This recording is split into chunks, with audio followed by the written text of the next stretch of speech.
इमाम अबू हनीफा, जो इस्लाम के अजीम फुकाहा में से एक थे, अपने इल्मी सफर से पहले कपड़े के ताजिर थे। एक दिन एक खातून उनकी दुकान पर कपड़ा खरीदने आए। इमाम अबू हनीफा ने उन्हें एक कपड़ा दिखाया और उसकी असल कीमत बताई। खातून को कपड़े की असल कीमत का इल्म नहीं था, इसलिए वो ज्यादा रकम देने पर बज़िद थीं, ये सोचकर कि उसकी कीमत उससे ज्यादा होनी चाहिए।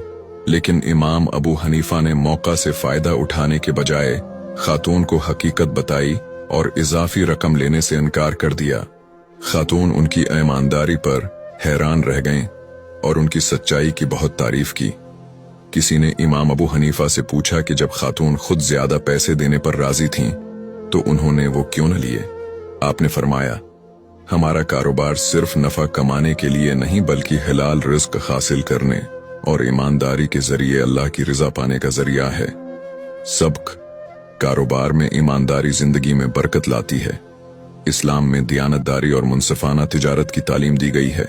हमें हमेशा सच बोलना चाहिए, चाहे हमें ज्यादा नफा कमाने का मौका ही क्यों न मिले। एक छोटी सी नेकी कैसे जिंदगी बदल सकती है, जानने के लिए ये कहानी जरूर सुने। एक मर्तबा का जिक्र है कि एक नेक दिल ताजिर का एक गुलाम था जो निहायत ईमानदार और मेहनती था। एक दिन ताजिर ने गुलाम को रकम देकर बाजार भेजा ताकि वो कुछ सामान खरीद ले। गुलाम बाजार गया, सामान खरीदा और बाकी रकम लेकर वापस आ गया। रास्ते में उसने देखा कि एक गरीब आदमी बौका बैठा है। गुलाम को इस पर रहम आ गया और उसने अपनी जेब से कुछ पैसे निकालकर इस गरीब को खाना खिलाया।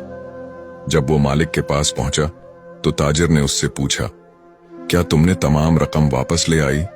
गुलाम ने ईमानदारी से जवाब दिया, जी हां, लेकिन मैंने अपनी जेब से एक भूखे को खाना खिलाया। ताजिर बहुत खुश हुआ और कहा, जो कुछ तुमने अल्लाह की राह में दिया वो जाये नहीं होगा, बल्कि अल्लाह तुम्हें उसका कई गुना बदला देगा। चंद दिन बाद अचानक उस ताजिर का कारोबार पहले से ज्यादा तरक्की करने लगा। नफा बढ़ता गया और वो पहले से ज्यादा खुशहाल हो गया।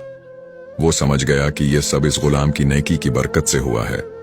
नतीजा, अल्लाह की राह में दिया हुआ कभी जाये नहीं जाता।